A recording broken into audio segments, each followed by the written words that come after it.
Bonjour et bienvenue sur Human First, le podcast business qui parle plus d'humains que de chiffres.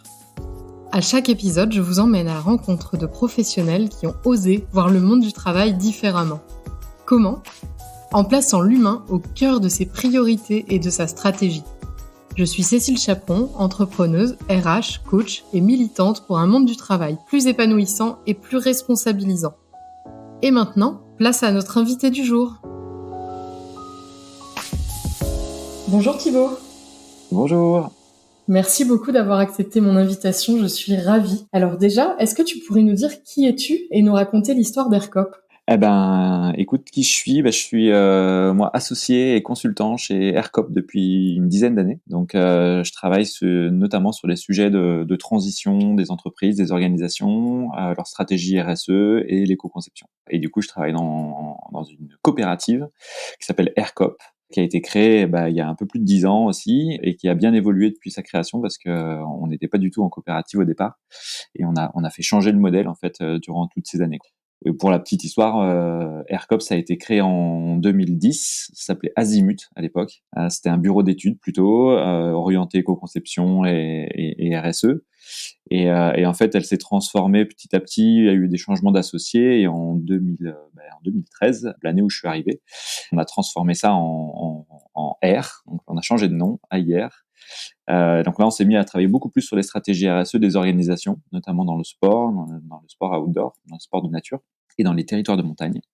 Et voilà, donc on a vécu comme ça à 3 ou 4 personnes pendant quelques années, avec pas mal de travail en fait sur notre organisation interne. C'est-à-dire qu'en plus de vouloir faire le bien dans nos missions, on essayait de balayer un peu devant notre porte pour faire au mieux en interne dans l'entreprise.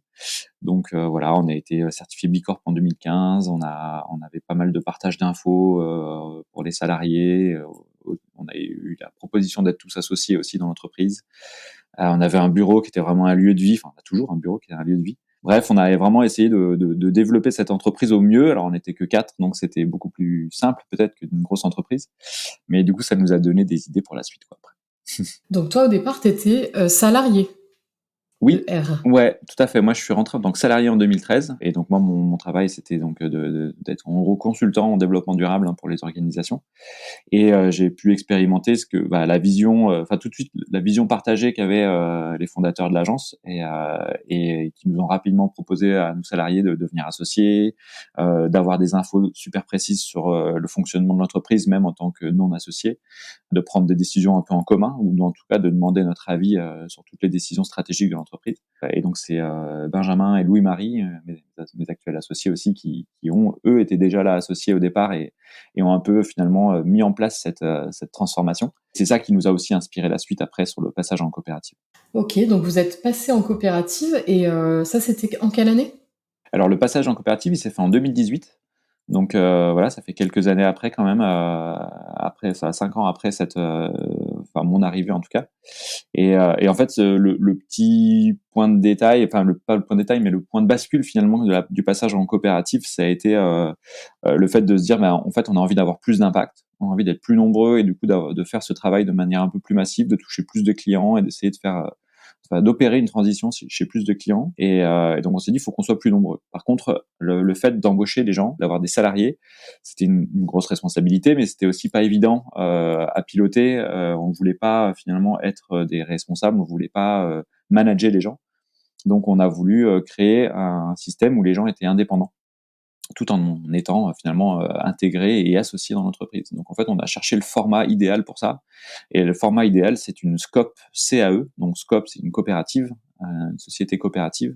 Et CAE, c'est un modèle de SCOP un petit peu particulier qui s'appelle coopérative d'activité et d'entrepreneuriat. On peut l'appeler aussi coopérative d'activité et d'emploi. Et l'idée, c'est de faire, on va dire, un petit peu comme du portage salarial, mais de manière coopérative. Donc en fait, les gens qui vont rentrer, les salariés, vont devenir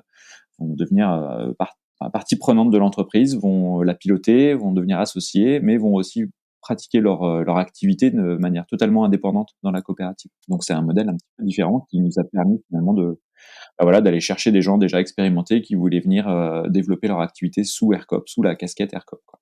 Mais c'est quand même différent du vrai portage salarial où on est voué à partir, a priori. Là, c'est pas le cas chez vous. Ouais, alors les scopes CAE classiques, souvent des scopes généralistes, c'est-à-dire qu'elles sont, elles accueillent en fait des boulangers, des graphistes, je sais pas, enfin n'importe quelle personne qui veut lancer son activité de zéro peuvent venir la développer comme dans une entreprise de portage salarial, sauf que la différence c'est que il y a un format coopératif et qu'elle peut devenir associée dans cette coopérative. Donc après elle peut rester ou elle peut partir, mais souvent les gens développent leur activité et une fois qu'ils sont à peu près prêts, ça peut prendre quelques années, mais ils peuvent après voler de leurs propres ailes ou rester dans la coopérative s'ils veulent garder cette structure parce que c'est quand même une aide quelque part. On vient gérer toute la partie comptable, financière, donc du coup on vient enlever une partie finalement du travail d'indépendant et ça permet d'être soutenu un petit peu là-dessus. Et en plus de ça, voilà, il y a de l'accompagnement au développement de son activité. Mais souvent les gens finissent par partir ou dans tous les cas travaillent de manière totalement indépendante, c'est-à-dire que en gros c'est boulangerie machin, graphiste truc et chacun a sa marque, chacun a sa vie perso, pro et en fait il la laisse assez indépendant de la coopérative. La seule chose qui vient partager dans la coopérative, c'est la compta, c'est support, c'est service support, on va dire. Nous, on a voulu quelque chose d'un peu différent parce que on voulait déjà ne pas être très nombreux et on voulait partager vraiment complètement la vision, la raison d'être et la mission de l'entreprise. Donc, on a réécrit cette vision, raison d'être et mission de AirCop qu'on a essayé de partager, enfin qu'on a partagé avec tous nos coopérateurs. Et quand ils ont voulu rentrer, on leur a dit, bah voilà, nous, notre vision, c'est ça, c'est avoir une société épanouie, prenant soin des équilibres du vivant. Ça, c'est notre vision du futur. On a une raison d'être qui est incarner, expérimenter et essayer des modèles d'organisation à haute valeur sociétale. Alors, ça fait rigolo comme ça. Mais pour le coup, notre mission, c'est ça. Notre mission, c'est pas d'accompagner nos clients vers la RSE, c'est vraiment d'incarner, d'expérimenter un modèle d'organisation différent. Et c'est pour ça que du coup, on leur dit, bah voilà, si vous venez chez Aircop, vous devez adhérer à cette mission-là. Et du coup, en gros, si vous signez, vous allez être partie prenante de cette nouvelle organisation, de ce nouveau modèle d'organisation. Le fait que tu parles de vision, raison d'être, mission, ça fait forcément penser aux sociétés à mission. Vous avez choisi de pas l'être, il me semble, mais plutôt d'être Bicorp. Est-ce qu'il y a une raison à ça? La principale raison, c'est que, alors déjà, on est Bicorp depuis 2013, non, depuis 2015, pardon. Depuis 2015, on est certifié Bicorp. Donc sous nous, ça a toujours été une volonté de notre part. Donc la société à mission n'existait pas à l'époque. Donc nous, on voulait se mesurer, essayer de se challenger un petit peu dans nos actions finalement, autant que nous, on challenge nos clients. Donc, on a été certifié Bicorp 2015, on a été recertifié assez récemment, enfin en 2018, et après là récemment il y a quelques mois. Donc ça, c'est quelque chose qu'on maintient, qu'on fait progresser, et ce qui nous fait justement nous évoluer l'entreprise dans le bon sens, c'est-à-dire qu'on fait améliorer nos processus, notre impact année après année. Donc grâce à Bicorp.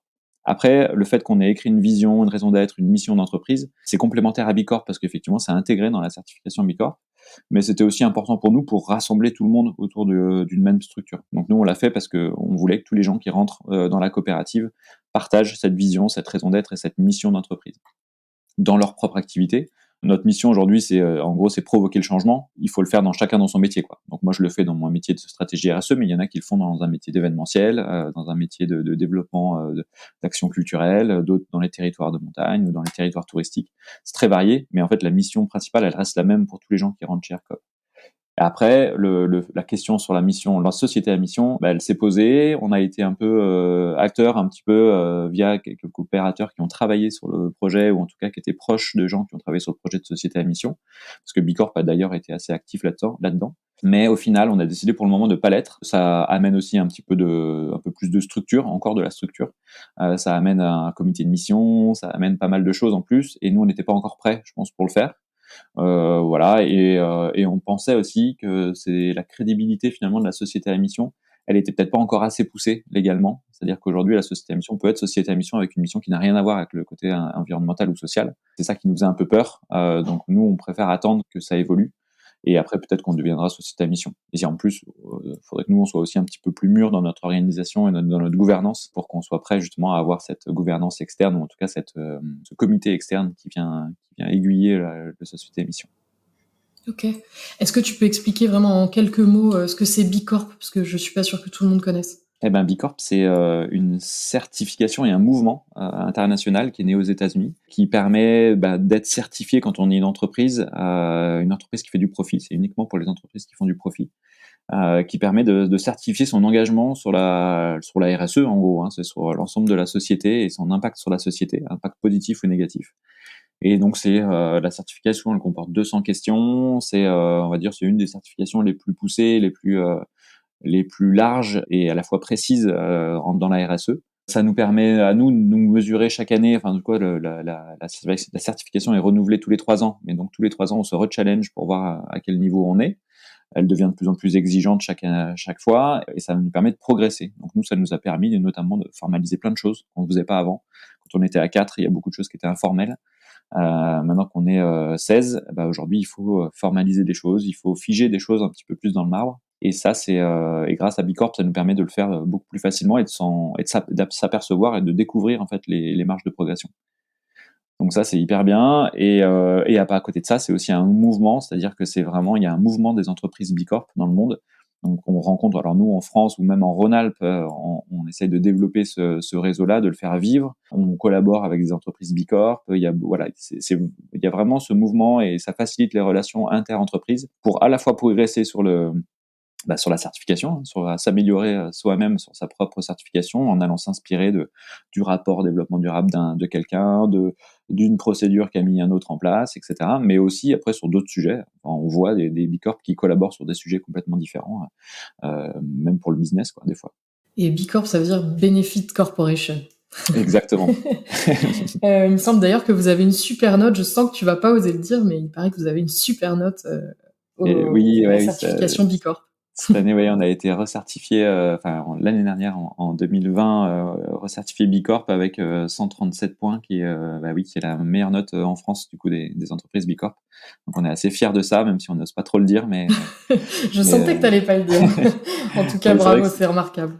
ouais, merci beaucoup. Merci beaucoup. Bah, c'est vraiment un travail collectif justement, on en parlera peut-être après, mais c'est notre façon de gouverner l'entreprise et aussi de la structurer, hein, d'être passé en scope, nous a fait aussi gagner pas mal de points parce que ça permet une ouverture beaucoup plus large sur les collaborateurs, sur leur bien-être, etc. Donc ça nous a beaucoup aidé. Ouais.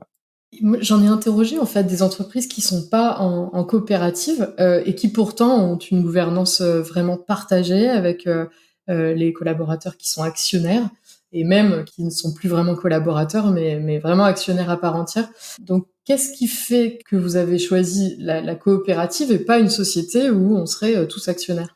Et bah, c'est une bonne question. Nous, en fait, on a choisi ce modèle coopératif surtout pour ce modèle de CAE, de coopérative d'activité et d'emploi. Donc, c'est vraiment le fait de faire rentrer des gens qui ont un triple statut. En gros, un salarié, quand il rentre chez AirCop, aujourd'hui, il a donc un statut de salarié, c'est-à-dire qu'il signe un contrat de salarié, comme dans toutes les scopes. Il doit devenir associé de la coopérative, donc il a un temps, il y a 2 ou 3 ans avant de devenir associé. Au bout de 3 ans, s'il n'est pas associé, bah, il doit quitter la coopérative. Donc on est forcément d'abord salarié, après associé, et en fait ce troisième statut, c'est plus un statut informel, mais c'est qu'il doit être entrepreneur. Donc c'est-à-dire que c'est lui qui vient développer son activité.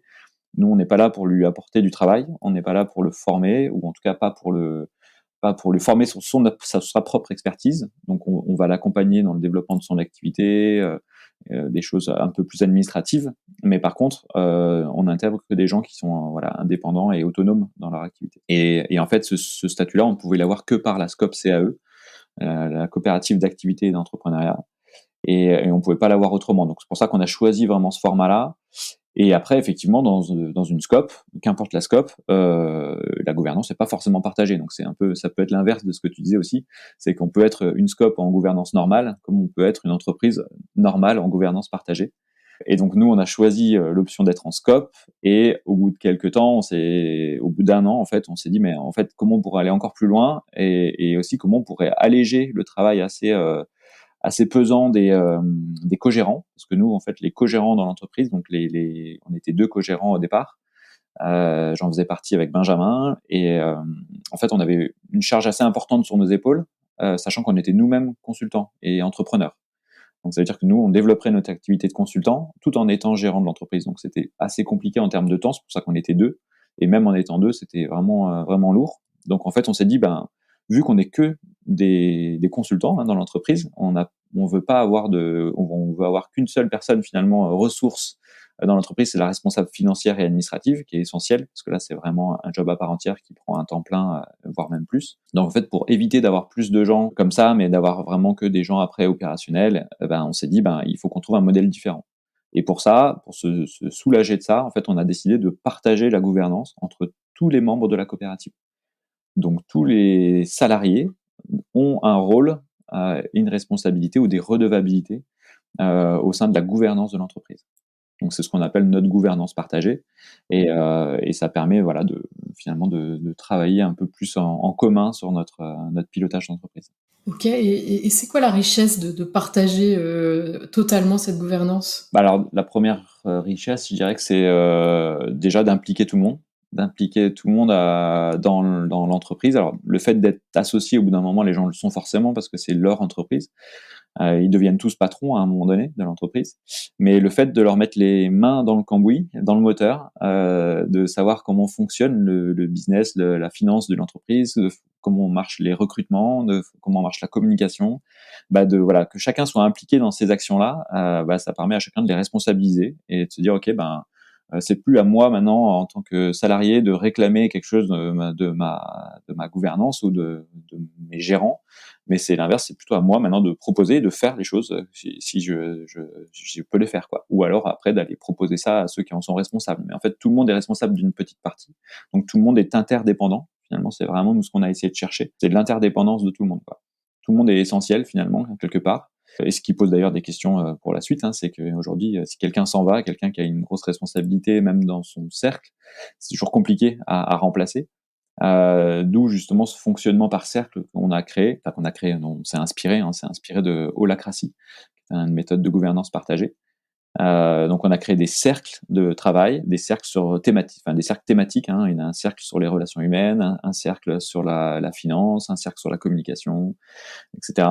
Et en fait, ces cercles, il y a 3-4 personnes, voire des fois un peu plus par cercle, qui travaillent sur tous ces sujets. Donc, le jour où quelqu'un part dans l'entreprise, il y a toujours encore 3 ou 4 personnes qui sont encore là, présentes, qui peuvent prendre le relais, qui sont au courant des sujets qui sont travaillés dans le cercle. Et même s'il y a un sujet particulier qui était piloté par la personne qui est partie, il est toujours beaucoup plus facile du coup de prendre le relais dessus, quoi. Et est-ce que ces cercles font autorité? Dans le sens où s'ils prennent une décision dans le cercle communication, les autres ont pas forcément, font confiance au cercle. Exactement, ouais, ça part de là. La holacratie, en tout cas, essaye de pousser ce modèle-là, c'est-à-dire que l'autonomie des cercles est complète.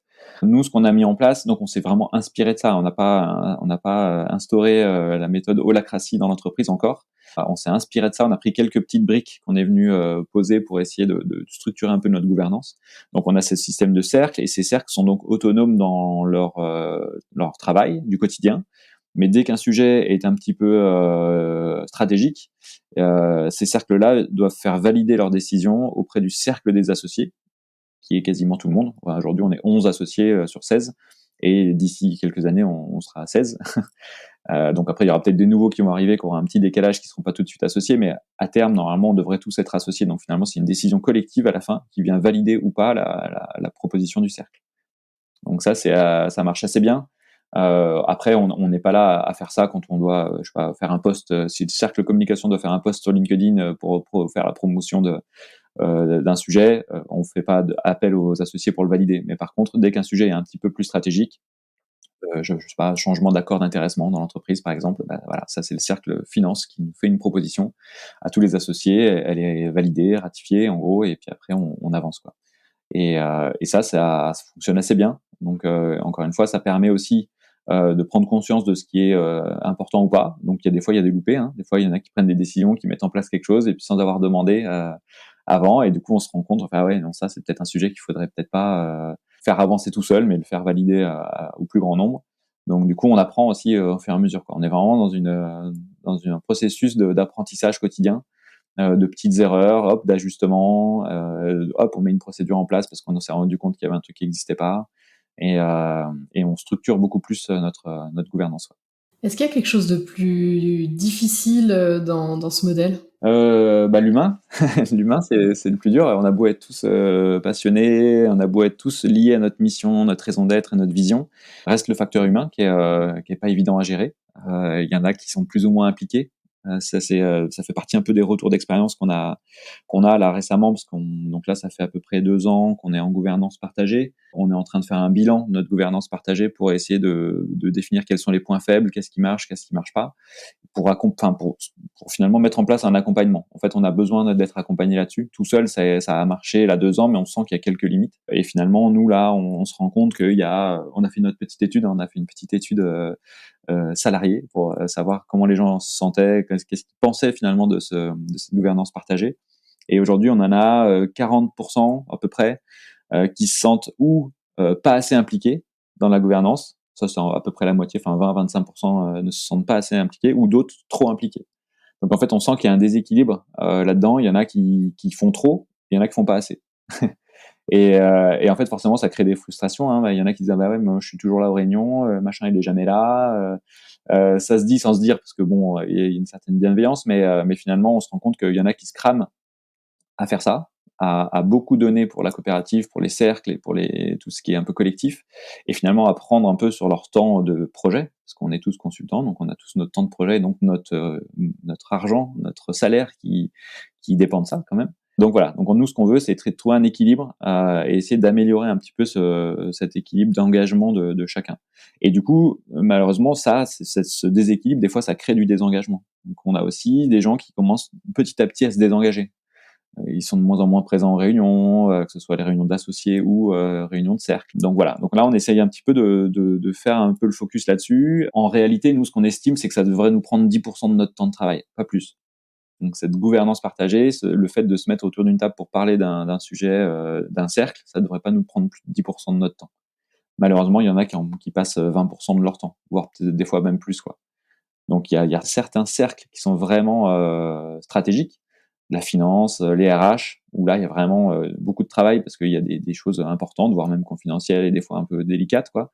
Donc du coup ça prend beaucoup de temps. Mais l'idée, c'est d'être peut-être plus nombreux sur ces cercles-là, de diluer un petit peu la responsabilité, et peut-être de faire disparaître des cercles qui sont pas utiles par ailleurs, quoi. Donc il y a des cercles aujourd'hui qu'on a fait exister parce qu'il y a des sujets, mais peut-être qui sont pas prioritaires. Donc peut-être mettons d'abord la priorité sur ce qui est essentiel et on verra le reste après. Donc voilà, on prend conscience un petit peu de ça, de ce qui marche pas, et c'est assez intéressant de se dire: «Allez, on peut encore progresser, quoi». Est-ce qu'il y avait d'autres choses dans cette enquête, salariée, dans les retours d'expérience que tu as pu avoir? Que vous avez pu Ouais, avoir? bah, on a aussi demandé ce qui marchait et ce qui plaisait aux gens, enfin ce qui leur plaît beaucoup. Ce qu'ils aiment bien, c'est d'avoir des redevabilités claires. En fait, on a un document de gouvernance partagée où en fait on a noté toutes les missions qu'on doit réaliser dans l'entreprise, et en fait on met un nom derrière cette mission, et on appelle ça une redevabilité. Et c'est un rôle finalement, hein, c'est qu'une personne dans l'entreprise, elle a un rôle, et derrière ce rôle, il y a des redevabilités. Donc moi, typiquement, j'ai un rôle, c'est le rôle dans le cercle communication. Je suis responsable de la partie réseaux sociaux. Donc je suis en charge des posts sur LinkedIn, sur Instagram, de la communication de l'entreprise. Voilà, j'ai cette responsabilité-là. Donc en fait, les gens aiment bien avoir cette redevabilité claire, que ce soit noté quelque part. Et en fait, moi, quand je ne sais plus à qui fait tel rôle, bah, je peux aller voir ce document-là et tout est listé en fait. Donc c'est vraiment tout est formalisé sur ce document, et on peut tout de suite savoir qui est responsable de quoi. Il y a ça, il y a le fait d'avoir un fonctionnement par cercle aussi. Ça rassure aussi d'être pas tout seul sur un sujet, mais d'être plusieurs, de pouvoir demander conseil et de pouvoir avoir des points réguliers. Il y a des leaders dans chaque cercle aussi qui viennent un peu animer la dynamique, on va dire. Donc, qui sont là pour aider en fait à ce que ça se passe le mieux possible. Donc ça, ils aimaient bien. Et puis après, bah, il y a aussi des problèmes, hein. On a fait aussi ressortir ce qui va et ce qui va moins bien. Et bah, là, ce qui va moins bien, c'est ce que je disais, c'est qu'il y a peut-être trop de cercles. Donc on se perd un peu. Donc des fois, les gens sont dans plusieurs cercles et s'en sortent pas finalement.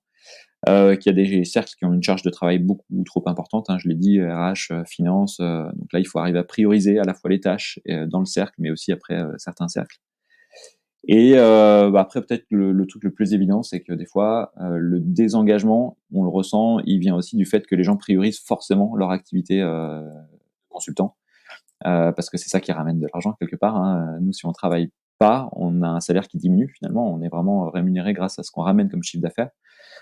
Donc forcément, les gens mettent un peu moins de priorité sur la partie gouvernance partagée.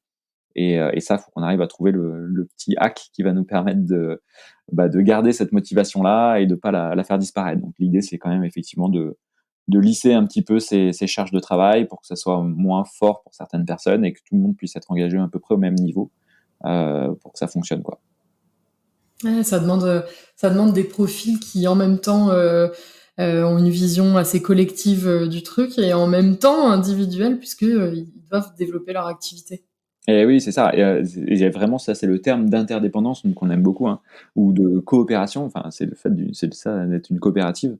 On pourrait même presque parler de coopétition, hein. C'est un peu on en parle souvent dans le truc, mais c'est qu'en fait, quelque part, on est tous consultants, donc on a tous un peu notre business à faire. On est un peu pas vraiment en compétition parce qu'on n'est pas tous sur les mêmes sujets, mais ça peut arriver.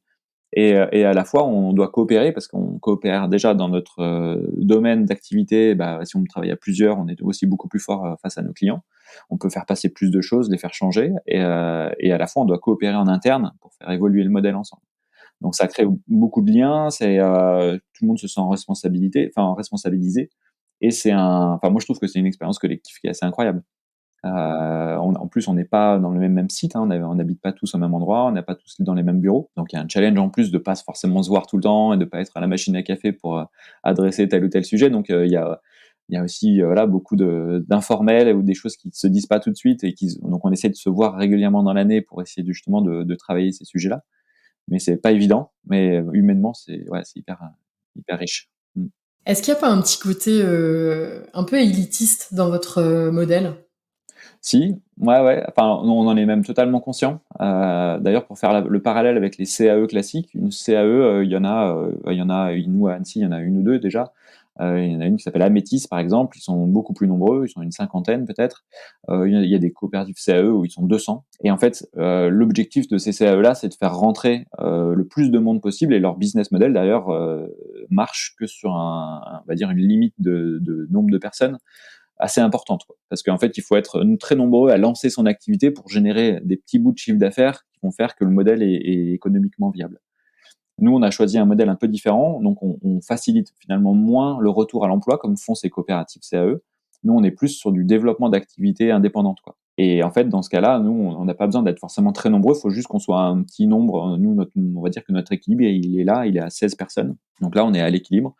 On génère suffisamment de chiffre d'affaires et d'entrée d'argent dans la coopérative pour qu'on atteigne notre équilibre financier. Pour avoir de la sécurité, il faudrait qu'on soit un peu plus nombreux, donc on ira peut-être autour de 20-25 personnes. On est encore en recrutement, on a encore des profils qu'on aimerait aller chercher qui pourraient compléter, on va dire, l'offre AirCop. Mais effectivement, on est beaucoup plus élitiste déjà dans la sélection des coopérateurs, ne serait-ce que par ça, quoi. En fait, on veut des gens qui sont déjà autonomes, déjà un peu indépendants, qui ont une expertise.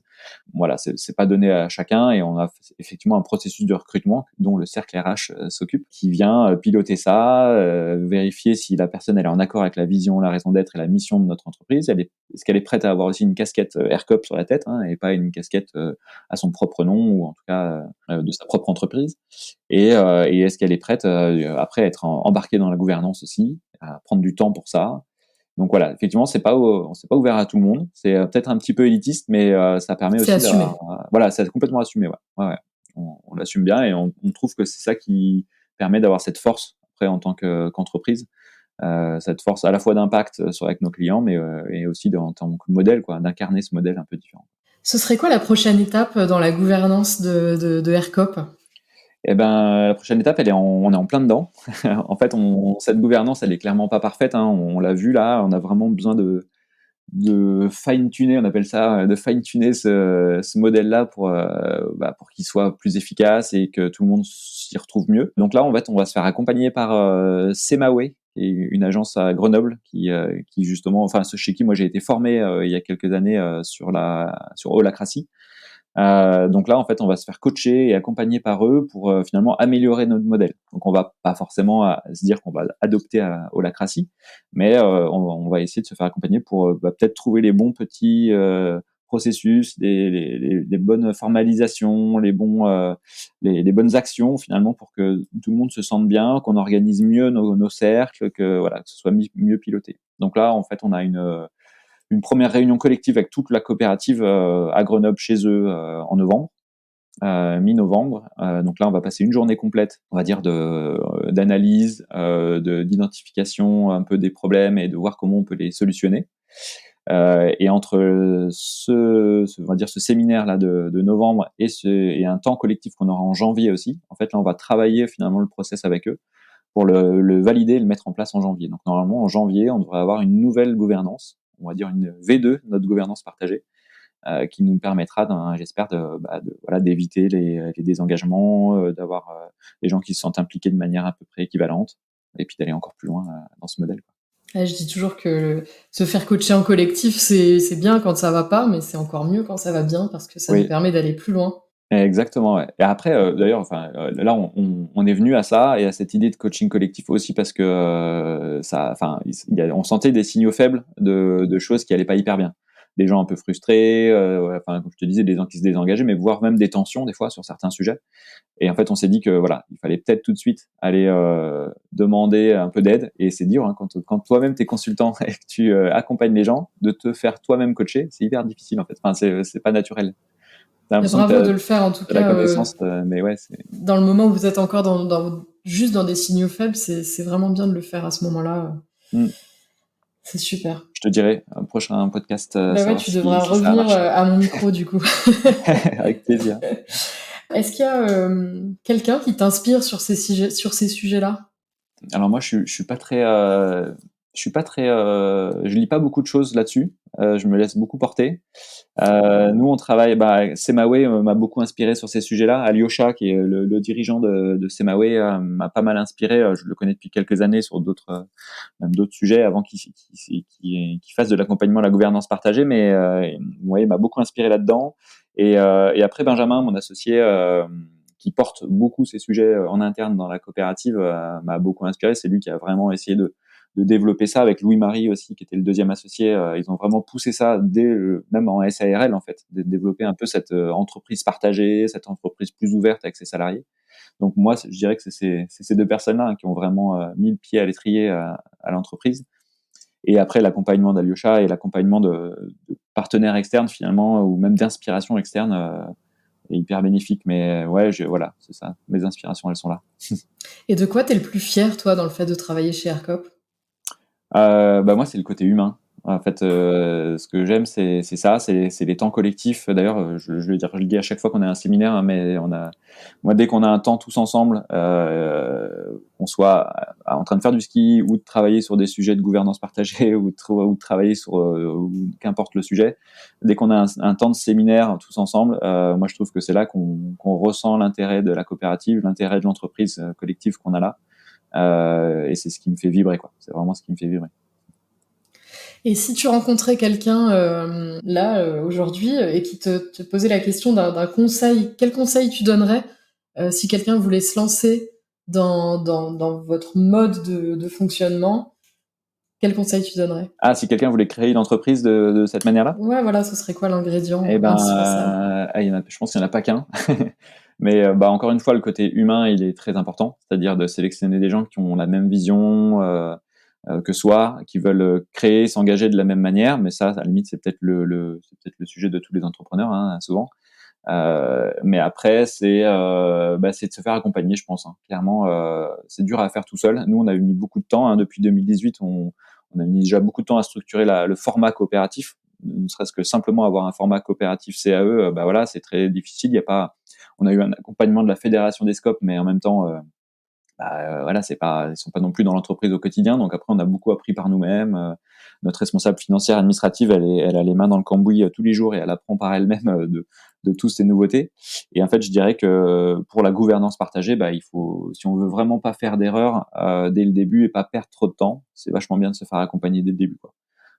Donc nous, on a un peu tardé. Moi, j'ai eu on va dire cette bribe d'accompagnement avec Semaway au départ, mais que moi. Et donc moi, j'ai essayé d'instiguer ça, on va dire, dans l'entreprise. On aurait peut-être dû directement se faire accompagner tous ensemble, se faire coacher tous ensemble pour mettre en place une gouvernance finalisée, propre, en place dès le départ. Je dirais que c'est peut-être ça le risque ou l'erreur à pas faire, quoi. Et puis après derrière, je pense qu'un jour on écrira peut-être un livre pour pour décrire comment on a fait et si ça peut inspirer d'autres modèles d'entreprise, ça serait le but. Et d'ailleurs, ça fait partie de notre raison d'être, hein, incarner, expérimenter et essayer les modèles d'organisation un peu différents. Donc nous, notre but, c'est ça aussi, c'est de faire que ce modèle-là se développe de plus en plus. Ok, j'allais justement te poser cette question. Est-ce que vous avez une envie de faire changer les choses d'une façon un peu plus large dans la société? Est-ce qu'il y a une vision politique des choses, etc. dans votre fonctionnement? Bah oui, c'est clairement le but, hein. C'est que oui, notre mission, notre mission, c'est de provoquer le changement chez nos clients, mais par contre, notre raison d'être, c'est d'essayer d'expérimenter ce modèle d'organisation collective un peu différente. Et donc ouais, enfin, je pense qu'on en rigole à chaque fois, on se dit qu'il faudrait qu'on écrive un livre, mais je pense qu'un jour ça va se faire.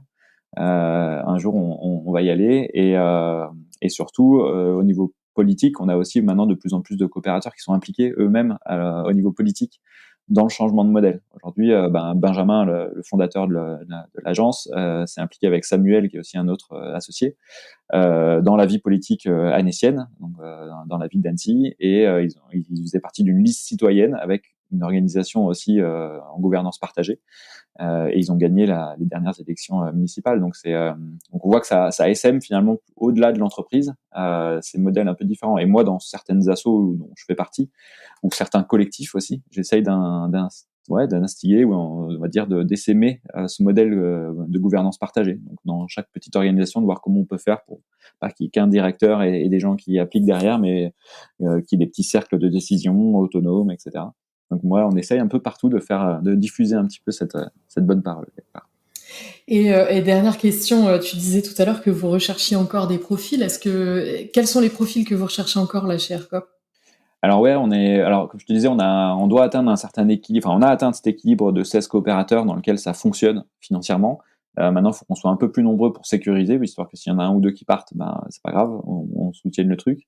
Donc je pense qu'on estime qu'on doit être autour de 20-25 personnes maximum dans la coopérative.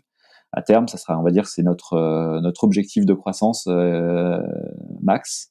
Et on parle souvent de décroissance en ce moment, de qu'est-ce que c'est que le facteur de réussite d'une entreprise. Pour moi, c'est d'atteindre un équilibre qui soit viable et pas forcément au bout d'un moment s'arrêter, pas tout le temps croître.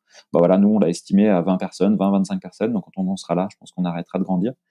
Et en fait, les gens qu'on recherche, c'est des gens qui font de la stratégie, on va dire de l'éco-conception via de la mesure d'ACV, par exemple. On a beaucoup de demandes sur les ACV, les analyses de cycle de vie pour les produits. Donc on a beaucoup de demandes là-dessus, on a pas mal de demandes en éco-conception et toujours en stratégie RSE aussi. Voilà, on a de plus en plus de demandes sur l'agriculture régénérative aussi. On a 3 personnes qui travaillent dans le côté agriculture et alimentation. Donc c'est aussi des sujets qui portent beaucoup. Et voilà, donc après c'est pas forcément tout le temps très ciblé les besoins qu'on a. Nous, ce qu'on veut, c'est avoir des gens qui partagent nos valeurs surtout. Ils peuvent avoir leur propre métier auquel on n'a pas pensé. C'est pas grave, ça marchera sûrement très bien aussi.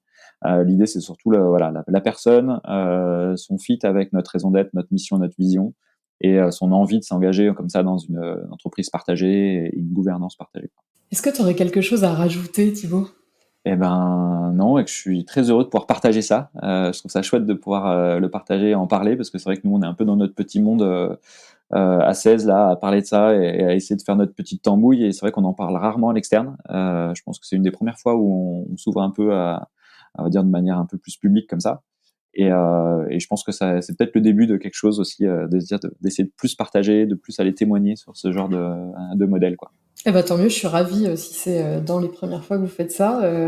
J'en suis même très honorée parce que notre discussion m'a beaucoup inspirée. Et je pense que moi aussi, ça amènera des choses nouvelles chez moi. Et je serais ravie d'en rediscuter avec toi. Merci beaucoup Thibaut, vraiment merci beaucoup. Merci à toi et à très bientôt alors. Au revoir. Au revoir. J'espère que vous avez aimé cet épisode autant que moi. Si vous connaissez quelqu'un qui aurait beaucoup de choses à dire sur le sujet, je serais très intéressée de le savoir. Alors partagez-nous son nom en commentaire. Pour nous soutenir, n'hésitez pas à partager cet épisode et à vous abonner à notre chaîne pour ne pas manquer les prochains. Et si l'envie de nous mettre plein d'étoiles et un commentaire vous prenez, n'hésitez surtout pas. À bientôt!